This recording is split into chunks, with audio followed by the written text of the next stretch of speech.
Hello guys, आशा है कि आप लोग बढ़िया होंगे।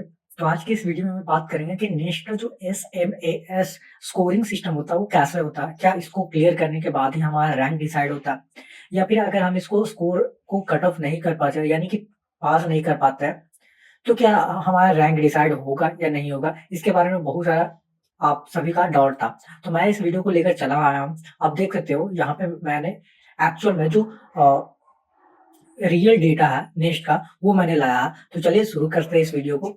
तो नेक्स्ट स्लाइड में आप देख सकते हैं जो section wise minimum admissional score होते हैं यानी SMAS, section wise cut off mark भी जिसको कहते हैं, ये कैसा डिसाइड किया है। पहला ये क्या होता है कि हमसे मिनिमम थ्री स्कोर चेक किए जाते हैं। कहने का मतलब कि कोई 3 सेक्शन का स्कोर कंसीडर करके जो भी अच्छे स्कोर किए हुए हैं यानी कि 100 जो स्कोर किए हैं दैट सेक्शन में, उसका 20% क्या होता है।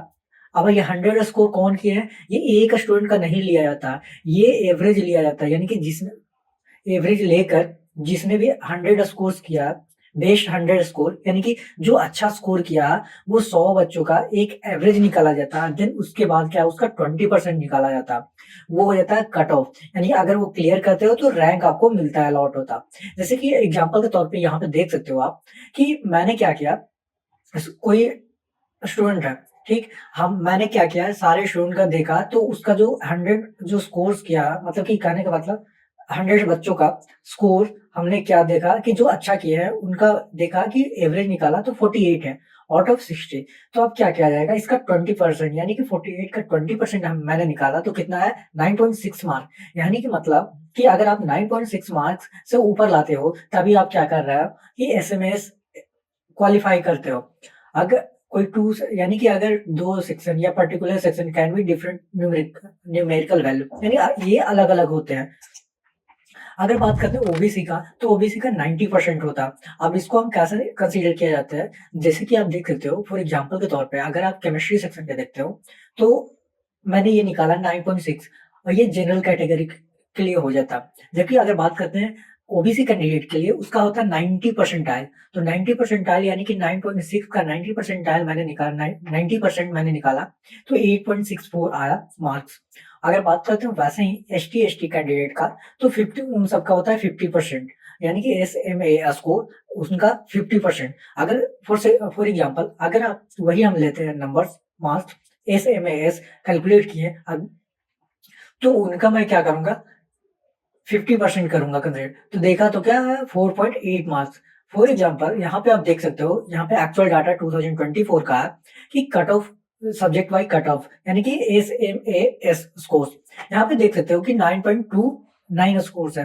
कहने का मतलब कि अगर बात करते हैं तो इसका सपोज डेट कोई आ गया 47 एवरेज मैंने 100 बच्चों का लिया, तो वो क्या है जो अच्छा स्कोर किया वो 47 आया है आउट ऑफ 60। अब मैंने इसका क्या किया, इसका मैंने 47 का मैंने 20% निकाल लिया। तो आप निकाल के देख सकते हो वो कितना आ रहा है। तो देन 20% करोगे 0.20, देन कितना कैलकुलेट करके आता है वो आप देख सकते हो। देन ये डिसाइड होता है बायोलॉजी सेक्शन का, देन केमिस्ट्री सेक्शन का कितना, जो भी अच्छे स्कोर करते हैं उनका 100 बच्चों का ये कंसीडर किया जाता है बेस्ट स्कोर। यानी कि सपोज ये तो 60 में से कोई ला सकता है, बायो में लाता है। अगर सपोज की बात करता है तो 57 या 50 या फिर 40 ये सब आते हैं, तो उन सबको कंसीडर करके ये निकाला जाता है। अब वैसे ही प्रत्येक सेक्शन यानी इस सब्जेक्ट में, ये सेक्शन में केमिस्ट्री बायो मैथ, ये केवल 3 सेक्शन का कंसीडर करके चलते हैं। यानी कि अगर आपका 3 सेक्शन का कट ऑफ क्लियर होता तभी आपका रैंक अलॉट होता। लेकिन ये सारे सब्जेक्ट का होता S M A S course.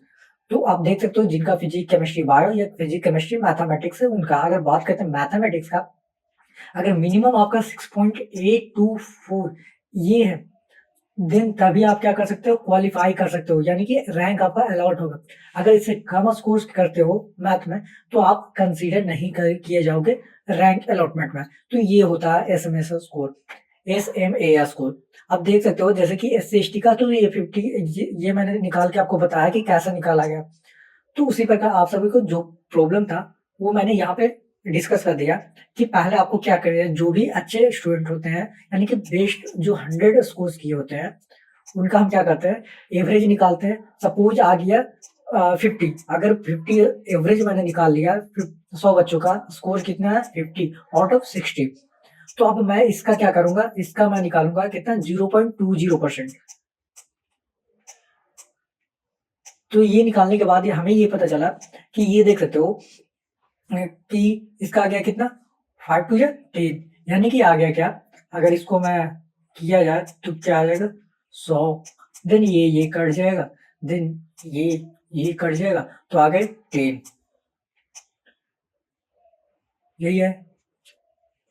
तो ये बन रहे हैं कितने 10 मार्क। अगर आप 10 मार्क्स लाते हो तभी आप क्या कर सकते हो, उस सेक्शन में आप क्वालिफाई कर सकते हो। अगर कम आता है तो आप सेक्शन क्वालिफाई नहीं कर पाते हो।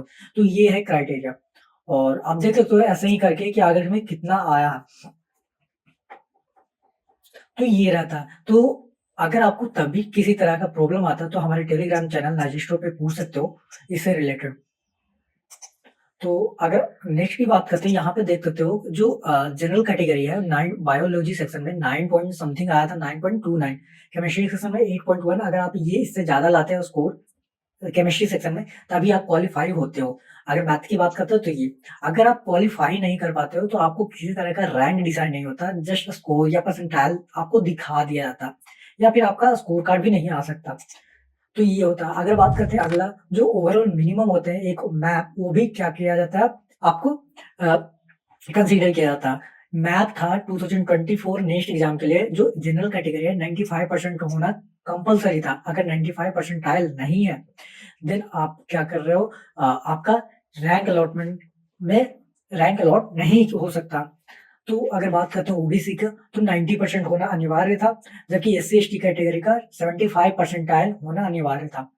तो ये candidate scoring less than map would not be allotted any rank, merit rank, and would not be deemed eligible for admission even if he or she secures SMAS in all section।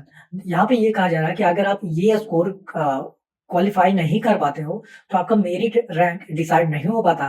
साथ में आपको क्या होता है, अगर आप SMAS course भी secure कर पाते हो सारे सेक्शन में, अगर आप मैप क्वालिफाई नहीं कर पाते हो तो ये भी आपका मेरिट अलॉटमेंट नहीं होता। तो पहला आपको SMAS स्कोर क्वालिफाई करना पड़ता, उसके बाद मैप यानी कि मिनिमम एडमिसिबल परसेंटाइल आपको भी क्वालिफाई करना पड़ता, देन आपका रैंक अलॉट होता। उसके बाद कॉलेज के अनुसार एक मेरिट बनता है, मेरिट के अनुसार आपको एडमिशन मिलता है। तो आज के लिए इतना ही, और अगले वीडियो में मैं बात करूंगा कि आखिर में नाइजर का जो कट ऑफ गया था वो कितने तक गया था, किस रैंक तक गया था, इसके बारे में मैं आपको डिटेल वीडियो में दूंगा। साथ में आइजर का भी आने वाला है वीडियो कि आखिर में किस तरह का, मतलब किस तरह का काउंसलिंग प्रोसेस रहा और कितने रैंक तक वहां तक गया लास्ट राउंड तक, और सीबीएस मुंबई का भी आपको इस चैनल पे पता चल जाएगा। तो आज के लिए धन्यवाद। सो आप सब बने रहिए इस चैनल पे। सो धन्यवाद।